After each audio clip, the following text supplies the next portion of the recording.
Hi Earth Angels! Kamusta? Welcome back to Pinay Angel Tarot. This reading is a love message for no specific sign. This is for anyone who love reading, kaya maaaring mag-resonate o hindi. Pero pag nag-resonate, comment nyo para alam ko. Kamusta kayo guys? Comment present para alam kung nanonood kayo. Tingnan natin ang energies connected sa'yo sa love life mo.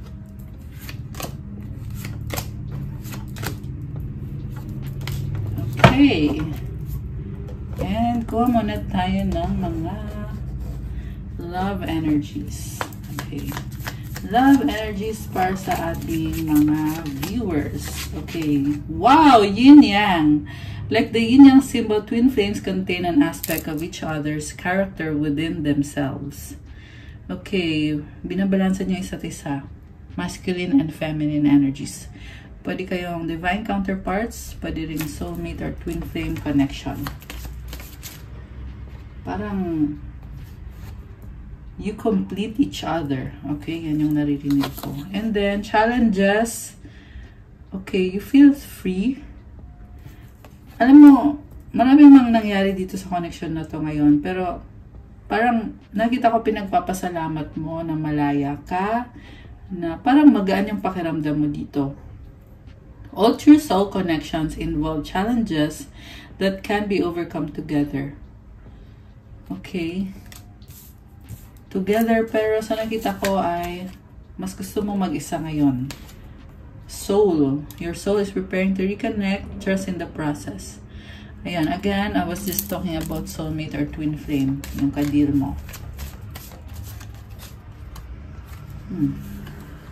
Honor. Honor your loved one and you will notice your relationship becoming stronger. Okay. And then, romance and love energies. We have gift. Love's greatest gift is the ability to truly understand one another. Isa pa. So, parang feeling nyo gift yung connection nyo. Celebrate. Today, celebrate the love you share with those who matter most. Alam mo, reconciliation to, guys. So, you may be dealing with someone na gustong makipag-reconcile sa'yo kasi nakikita niyo yung value mo. Boundaries. Love may challenge your boundaries. Protect them. So, issue about loyalty, trust, and pagiging faithful. Faithful, I mean. So, divine timing. Ayan. Merong divine timing. So, okay. Tingnan natin yung nasa tarot. And by the way, I was gonna say na merong issue sa pagsiselos. Yeah, I feel like ito yung person mo na nagsiselos. Kasi na you feel free. May nakita ko dito na parang sina-challenge yung connection nyo eh. Pero malakas kasi yung energy ng soulmate dito. So, mahirap. Parang, ang hirap mag-let go. Okay, yan yung narinig ko. So, it's either siya yung nahirapan mag-let go or ikaw or pareho kayo. Okay, from the tarot, overall energy is Two of Wands. Okay, someone is waiting for you to decide. Okay, bakit ikaw pa yung hinihintay niya magdesisyon? This is someone na nagkikare pa rin sa'yo at gustong bumalik sa buhay mo. Marami siyang pangarap at plano para sa inyong dalawa. Pero, ikaw yung hinihintay niya na para bumalik sa kanya. Pero, totoo ay siya talaga yung gustong bumalik sa'yo. And, baka mas bata sa'yo kang taong to or someone na young at heart. Or baka tingin mo sa kanya medyo immature siya. Pero this person really wants to pursue you. Queen of Rods energy. So, gusto niya mag-share sa'yo. Parang gusto niya i-share yung sarili niya sa'yo. Kasi ikaw din yung nagpapalakas sa kanya. 1, 2, 3 angel numbers on the screen. Okay. Gusto niya mag-commit sa'yo. Parang sinasabi dito, hindi siya papayag na hindi niya makuha yung loob mo, yung commitment mo. Baka may kadikang fire sign, Aries, Sagittarius, although this can be any sign. Judgment is here. So, may ginawang decision about new beginning with you, the Fool. Alam mo, nakita ko marami nang nangyari dito. At ngayon, may decision siya to come back into your life na posible biglaan, baka mabibigla ka na lang, o bakit bigla namang bumalik tong taong to, Page of Swords. Talagang hinihintay ka niya. Kasi nakita ka niya as bilang someone na gusto niya maging parte ka ng buhay niya. Gusto niya yung pagmamahal mo. 222 on the screen. Oh my gosh. Gusto niya the way mo siya minahal. Kasi nakita niya sa'yo yung happiness. Yung tunay na pagmamahal at tunay na happiness. Okay, tingnan pa natin guys. We have here 2 of Pentacles crossed by the... Ano to? Oh, 10 of Cups. Wow. Grabe. So, what lies below is the World. What lies above is King of Cups. Behind is the 10 of Wands. Before is the 2 of Swords. Supportive energy, 6 of Pentacles. Energy mo, 10 of Swords. Mutual energy, 6 of Cups. The outcome is Ace of Rods. Gusto niyang lumapit sa'yo. Nahihiya lang siya. Naobserbahan ka niya, hinihintay ka niya. So, ayan o. Nahihiya eh. Tingnan mo yung mata niya, parang hindi siya makatingin directly sa'yo. Ganun yung nafe-feel ko sa energy nitong taong to. At gusto ka niya i-manifest and may mga emosyon siya eh na gusto niyang sabihin sa'yo. Gusto niya mag-try again. And this time, gusto niya ay maging harmonious yung connection. Gustong bumawi sa'yo. Dahil nakikita ka niya as lifetime partner niya, as the one, as gusto niya makipag-date sa'yo, gusto kanya makasama. Ikaw yung the one para sa kanya, gusto niyang mag-commit kayong dalawa. Gusto niyang magkasundo kayo. May nakita akong pag-uusap dito. So, yeah, yun yung minamanifest niya na mag-usap kayo. And I can see also someone na nag-a-adjust siya sa kung ano yung gusto mo. So, inobserbahan ka niya. Kasi nga, parang yung energy niya gusto niyang bumawi eh. So, tingnan muna niya kung ano ba yung gusto mo sa isang relationship. Tapos, saka siya nag-a-adjust. So, guilt is written all over his face. Tingnan mo naman yung mukha na yan, oh. Parang sobrang guilty. And this is someone na magkalayo kayo, LDR. Okay, takpan natin kasi wala siyang suot. Also, this is someone na nagkaroon na ng pagbabago, ng changes. May nakita akong parang community dito. Ayan, so siguro connected kayo through a community or something in common that you have. Again, stalker vibe, yung person mo loving you from afar. So, andito si King of Cups which is showing me unconditional love. And balance yung emosyon niya eh. So, hindi niya sinasabi sa'yo directly, pero ramdam niya. Grabe. Tingnan mo naman, oh. Parang grabe makatitig tong taong to, no? Talagang X-ray vision. Parang X-ray vision.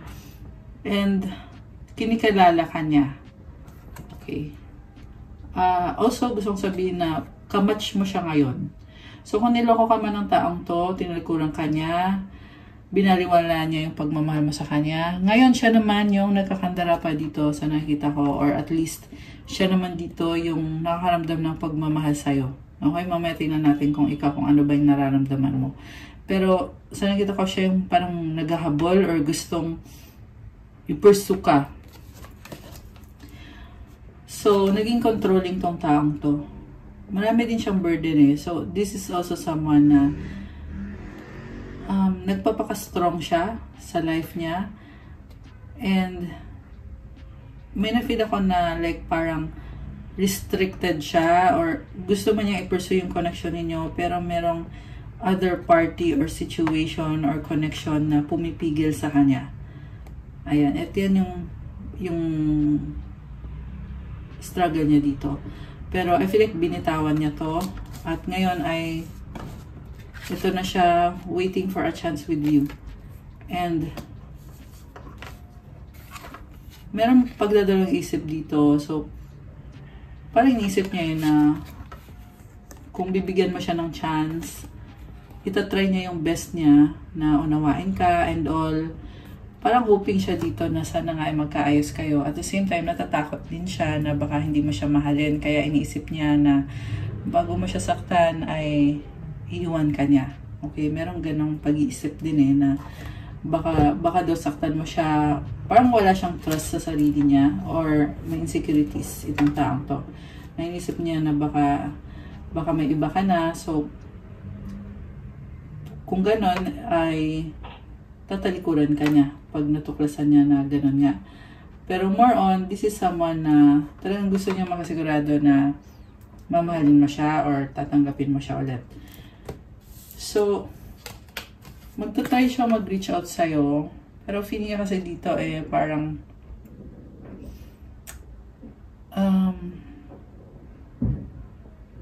something about kung ano yung kaya niyang ibigay sa'yo. 444 on the screen. Oh my gosh. Naisip niya kung ano ba yung kaya niyang ibigay sa'yo. So, possible na meron regalo ibibigay. Ayan. Merong monetary value. Something na may value. The reason kung bakit siya magbibigay ng regalo or something is dahil parang token or remembrance or parang gusto lang niya ipakita sa'yo na nagkikare siya. Okay. Something like that.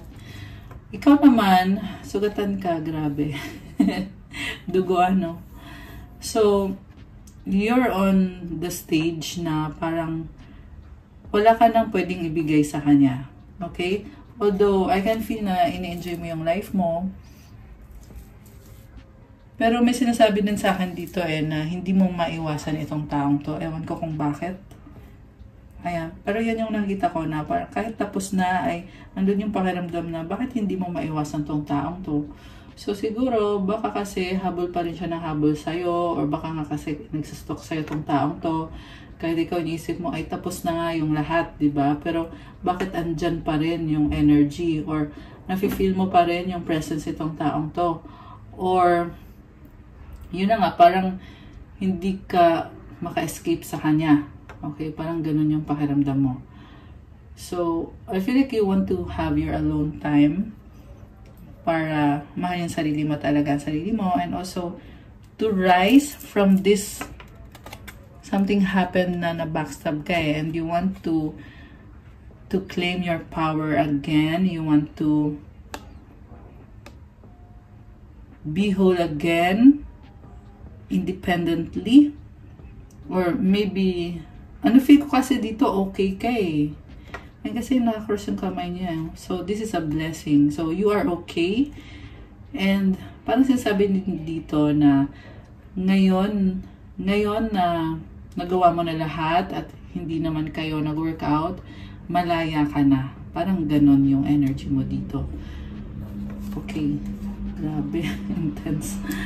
So, oh my gosh. Ayun lang. Kasi may nakita ko dito guys na memories connected sa inyong dalawa na sobrang sweet. So baka kasi yun na nga, you spend so much time together na marami kayong good memories. Pwede din tong past life connection na nafe-feel mo na merong something na umuugnay sa inyo na hindi mo maipaliwanag. Pero yung pakiramdam mo ay magaan. Parang feel mo ay nahihil yung mga merong something na nahihil sa'yo dahil sa taong to. Okay, wow. And meron siyang hawak na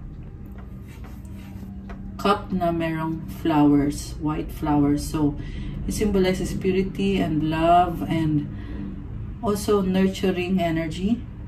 Na I feel like both of you, you nurture each other. You balance each other. And also nakuha mo yung yin-yang na card, diba? So, it means na you really help each other grow. You nourish each other. Ganon. Okay? So, that's also one of the reasons kung bakit strong yung connection ninyong dalawa, nitong taong to. Na hindi mo mapaniwanag sa lifetime na to. Pero, there are things na nangyari. in the past life na kung kaya nararamdaman mo na nagpapa-feel sa'yo na connected ka sa taong yan. The outcome, Ace of Rods, okay, attraction, okay, and also new beginning. So, gusto niya i-pursue itong connection na to. Ayan, umuulit lang. Okay. So, okay, gusto lumabas nito eh. So, ito yung overall kanina, diba? Two of Wands, and then, andito ngayon yung Hermit. So, nagsastruggle tong person na to eh. Alam mo, this person is contemplating at nare-realize niya na you are the star. You are their star. Ang gusto kong i-clarify dito is yung Ten of Swords energy. Oh, okay, the Lovers. Takpan natin kasi walang suot. So, again, twin flame or soulmate connection. Grabe. Alam mo, nakita ko dito, you made a big decision nung pinapasok mo siya sa buhay mo. And ngayon, you are also making a big decision na piliin yung sarili mo at mahalin yung sarili mo. Ibig sabihin kung itong taong to, kung ipupursue niya ulit yung connection ninyo, ay parang nakita ko si buo na yung loob mo eh, na parang sasabi mo okay lang ako, na wala na, tapos na tayo. Okay. So, that means na hindi mo siya basta-basta tatanggapin. Ibig sabihin, Nine of Wands and the Six of Wands. Oh, okay. So, alam mo, nakita ko dito, ang dami mong frustration eh. Ayan. And also, maraming tao sa paligid mo, hindi lang siya. Okay. Maraming ganap. Okay. Marami kang travel. And very passionate ka ngayon sa mga ginagawa mo sa life mo.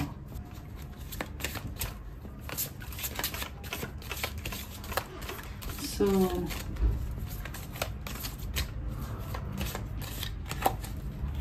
okay. Strength.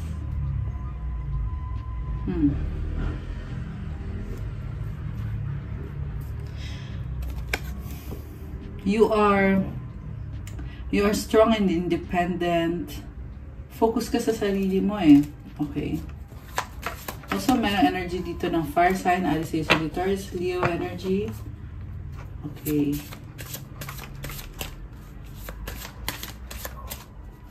I feel like ginagawa mo lang. Parang go with the flow ka sa life mo ngayon eh.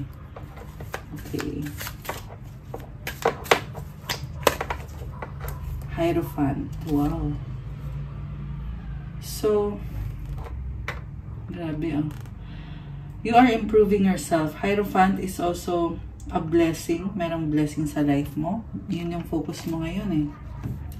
Okay, daming ganap. Okay, ano ngayon ang outcome dito sa connection na to? Anong outcome? King of Swords. Possible na pag-uusap. Someone really wants to pursue or to connect with you. The Star. Okay, takpan natin. Wala siyang suot. This is about healing and manifesting. Wish granted. Ayan. Okay, Aquarius energy, air sign energy, Gemini, Libra, Aquarius. Grabe. Daming positive changes. You have a very spiritual energy and spiritual din yung connection mo. Okay. Okay, one last card. Kung saan ba pupunta itong connection na to. Okay. Knight of Pentacles. Alam mo yung person na to ay talagang mabagal yung movement. Pero nakita ko din dito sa taong to na still minamahal ka niya. Although, hindi niya kayang, ayan, sa nakita ko dito, hindi niya kayang lumapit sa'yo. May mga fear. Sun is also about positivity, clarity. Knight of Pentacles. Ayan o, mabagal yung movement. Okay, natatakot nga. Puro Knight, oh. Knight of Cups, Knight of Rods. Secret Admirer. Ayan yung nakikita ko dito. Gusto ka niya. Okay. Meron dito, may ibang may gusto sa kanya na toxic. Hindi siya masaya. Merong curse eh. Ayan, merong nag-curse sa person mo. It's a karmic connection. Okay. So, 8 of Pentacles. Busy sa work. Alam mo, I feel like your person is relying on you to help him heal. Yeah, kasi yung energy mo, nahi-heal mo siya. Nahi-heal mo tong person na to. And sabi ko nga kanina, spiritual yung connection na to. Spiritual yung energy. So, I feel like gusto niya pa rin na-work out yung connection na to. This person wants to heal things with you. Okay. They're finding hope in you. Okay. Angel numbers 1515, creativity. Keep accessing the creative connection that you feel to the divine. The whisper speaks through your creative connection, allowing you to express the beauty that is within you and connect you to the love that is around you. Grabe. So, one of the things na nagustuhan niya sa'yo kasi you are a very creative person and spiritual person. At maraming humahanga sa'yo at nagmamahal sa'yo. So, comment, claim, creativity. Kasi isa din yan sa qualities mo na gusto ng taong to at ng mga tao sa paligid nyo, yung pagiging creative mo. Kasi it also symbolizes the energy of abundance. And I just saw 1, 2, 3 angel numbers. Affirmation, creativity is my birthright. As I express my creativity, I feel a beautiful flow of love and connection. And we have 2, 2, 2 balance sa bottom of the deck. Marami kang changes na pinagdadaanan sa self mo. And yung mga changes na yan, it will make you better as a person para sa sarili mo. Yeah, sa sarili mo una sa lahat. So now's the time to take inventory of your feelings. Are there any feelings of imbalance or resistance? Divine whispers are here to remind you that the alignment you seek also seeks you. Breathe, rest, and reset. Tumutulong si universe para sa'yo. So, i-claim mo tong energy ng alignment. Ayan, comment, claim alignment. Ibig sabihin, pag aligned ka, ay nagagampanan mo yung purpose mo dito sa earth. O yung plan ni God para sa'yo. Affirmation, what feels peaceful and calm easily finds me as I restore the balance within me. I love that. So, comment, claim peace and calm. And also comment, I restore the balance within me. Ayan. So, quote tayo ng mga energies. Okay. Ano pa bang mga energies connected sa'yo this time? Tanggalin muna natin ito. Grabe. Itong person mo ay so nakita ko parang hinihintay ka niya. Hinihintay ka niya. Nagserbahan ka niya. Okay. Energies connected sa ating mga viewers. Okay. Anong connected na energies sa'yo at this time? You know the truth. Oh my gosh. Ano yung truth na yun? Okay. Meron kang nalalaman. Queen or king. Wow. Grabe oh. You are so royal. Royal yung narinig ko eh. So, royal. Ibig sabihin you are someone na talagang you know how to manifest and you are a leader. May crown ka eh. You are a leader. At meron kang nalalaman. Okay. Yung confidence mo ay talagang walang and I so help others. Ayan. Leader energy. We have healthy mind. Oh, I love this. Okay. Strong-willed. You are strong-willed person. Lakas ng confidence mo. Prayer life. Wow. Okay. Wish granted. Oh my gosh. Guys, comment, claim wish granted. Ayan, nagpakita yung wish granted sa reading mo, kaya i-claim mo na yan. Also, prayer life. So, maybe you're being called by your angels to have a prayer life or to improve your prayer life. Kasi mag-grant yung wish mo. Okay, ano pa mga energies connected sa'yo this time? Wow, you're beautiful! Okay. You have a healthy mind, you are beautiful. Talagang maraming humahanga sa'yo. Okay. Tatlo pa. Intuition. Okay, malakas yung intuition mo. And your intuition is telling you what the truth is. And no one can take that away from you.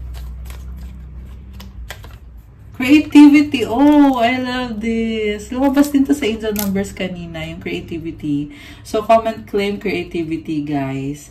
Yung creativity mo, ayan din magbibigay ng wish granted mo. Kasi ikaw ay king or queen, you are a leader. Okay, last one. Trust in the Lord with all your heart and lean not on your own understanding. Proverbs 3:5-6. In all your ways, submit to Him and He will make your path straight. So, magtiwala ka kay God, kay Jesus. Ayan. Kahit hindi mo nauunawaan, ang mahalaga ay ikaw ay may tiwala ka. Ibig sabihin, guys, alam mo yung I can see someone being called to do the right thing, pero natatakot eh. Kaya sinasabi sa'yo dito, magtiwala ka kay God with all your heart. Huwag kang maniwala sa sarili mong utak or sarili mong pag-iisip. Ayan, palaging connect ka kay God. Ayan, kaya yan yung nagbibigay sa'yo ng healthy mind eh. Kasi you're not trying to control anything. You trust God and you are beautiful. It's what makes you beautiful. Okay? And then in all your ways, submit to Him and He will make your path straight. So this is about doing the right thing, healthy choices, getting rid of your vices or getting rid of bad habits. When you submit to God, ibig sabihin yan na inaalis mo yung mga bagay na hindi mo dapat ginagawa or umiwas ka sa kasalanan, 'di ba?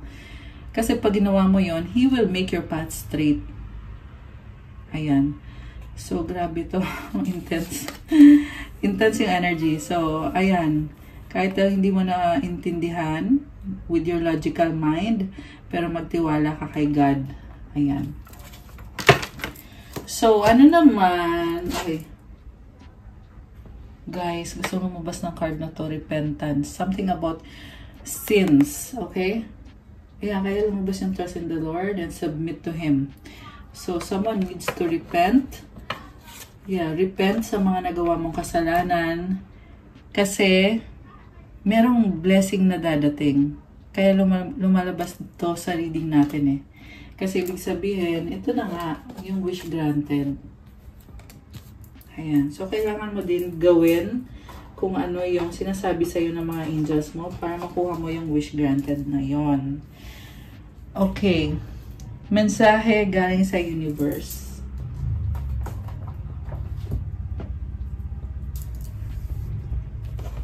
Ay, ito pala. Nanap ko pa yung cards eh. Nasa tabi ko lang pala. Okay. Para sa ating viewers, mensahe galing kay universe. Uy. I honor how I want to feel. Okay, isa pa nga. Oneness is my true nature. Grabe oh, stars. Oneness. Alam mo, this is about healing and this is also about getting help from the universe. You are one with the universe. Kaya naman ikaw ay binibless. Ayan. So, I love it. Okay, guys. that's all for our love message for today. Thank you for watching. Please like the video, comment, subscribe, and hit the notification bell. Kung nag-resonate kayo at kailangan nyo ng more information, you can book a private reading. Message lang kayo sa Viber or sa WhatsApp. Nasa description box po yung contact details. Check out my Instagram if you want to start your crystals journey. May mga crystal bracelets na tutulong sa'yo with your manifestation at para gumanda yung energy mo. Year of the Snake na tayo ngayon, di ba? Kasi kakatapos na ng Chinese New Year. Kaya, ayan, kailangan nyo na ng bagong crystals. At marami at iba-iba po yung mga benefits. Meron dyan pang anti-stress, pang-attract ng love, calming energy. Meron, syempre, pang-open ng mga chakras mo. At protection, wealth, prosperity, abundance, negotiation, for business, for vitality, for self-confidence, creativity, at marami pang iba, guys. So, tingnan nyo na lang po doon at message nyo na lang ako. Thank you, Earth Angels. I love you, guys. 10 angel numbers on the screen now. So, have a good night. God bless you all. Stay safe and I'll see you again soon. Love you, guys. Bye!